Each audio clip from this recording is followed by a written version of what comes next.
All right, today we are cracking open a case file on a moment in American history you probably think you know, but we're going to look at it from a completely different angle. See, this isn't just history, it's the story of an empire forged in whiskey, and it pretty much challenges everything we've been taught. I mean, listen to that.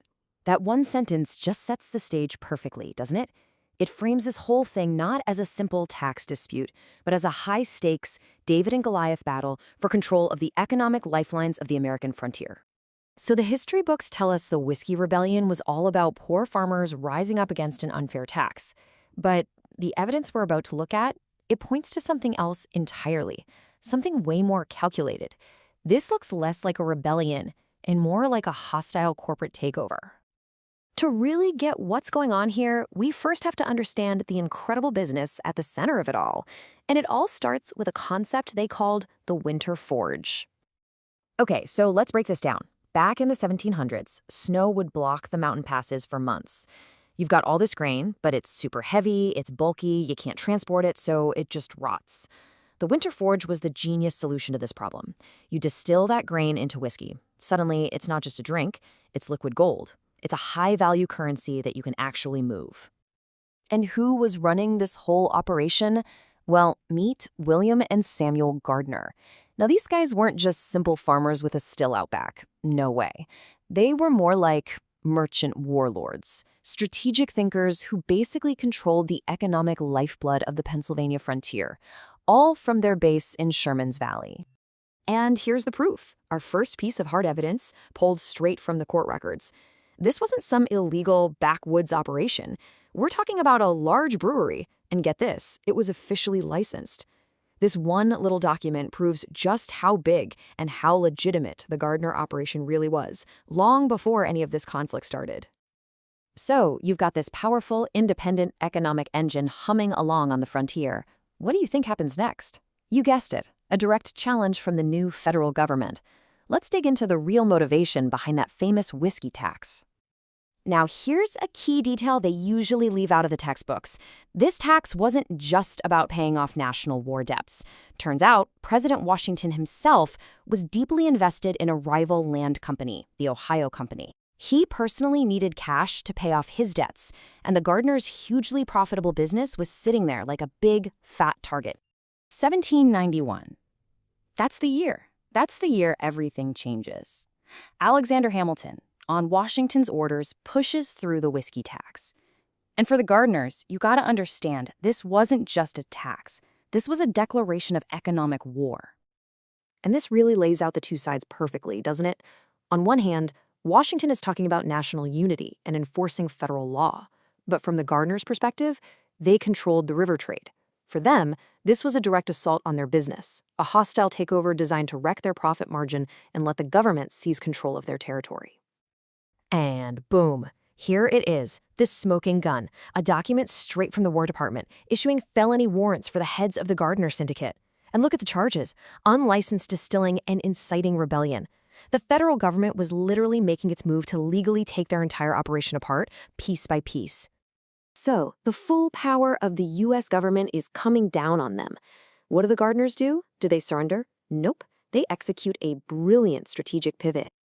Just think about this for a second. The President of the United States assembles an army bigger than the one he used to beat the British, and marches them into western Pennsylvania to crush this rebellion.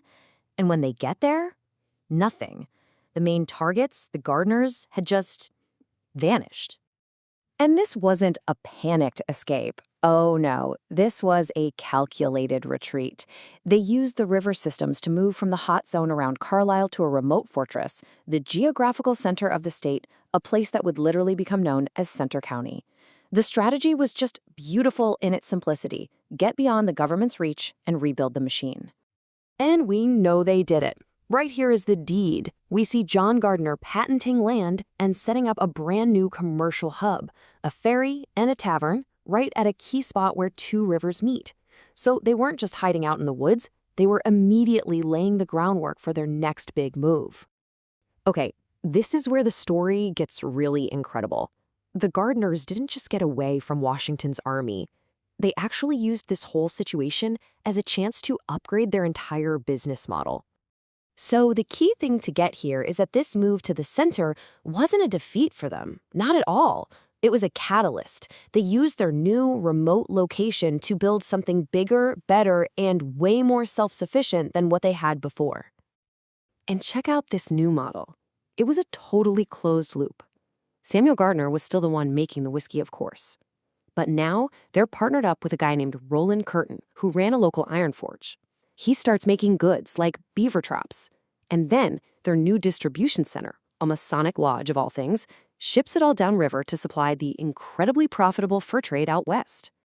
Here's the proof of that partnership. The Iron Master himself, Roland Curtin, is petitioning for a license to sell liquor right there at his forge. And the reason? The document says it's to supply his workmen. This is the receipt that directly connects the two key industries, iron and whiskey, that were powering the Gardners' new industrialized empire. But even this new setup in Center County wasn't the final move. To truly, finally escape the federal government's reach for good, the syndicate made one last absolutely audacious play. The ultimate play was to just pick up their entire business model and push it way, way west, deep into the frontier where the federal government had basically zero power. And this is where the next generation comes in, a guy by the name of Johnson Gardner. And this is our final piece of evidence. It's a document from the famous Chouteau Papers, which were basically the business records of the American Fur Company. And what does it say? It places Johnson Gardner, who it notes is late of Pennsylvania, working for the fur company way out on the upper Missouri River. The winter forge had been successfully transplanted 1,000 miles from home, supplying the very fur trade it had been built to target all those years ago. So when you lay all the evidence out like this, it kind of forces you to ask a pretty radical question. History tells us that Washington crushed the Whiskey Rebellion.